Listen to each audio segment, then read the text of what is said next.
Hello friends, welcome back to the new video. Today video title is guys how to remove app lock in our Tecno phone mobile. Means guys you want to off your app lock, so guys you can off. And guys now let's see how to delete app lock in our Tecno phone. In this video guys I am going to show you. So guys now let's see.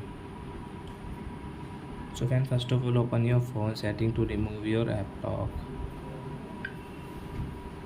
Then guys scroll it and guys you can see your security settings. So guys tap your, again scroll guys, and guys you can see your app lock settings. So guys tap here, guys draw your pattern, and guys you can see your app lock settings. So guys you can see this icon guys, this here.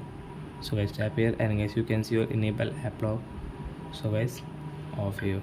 So guys you turn off. So guys your app lock will off guys, you can see again.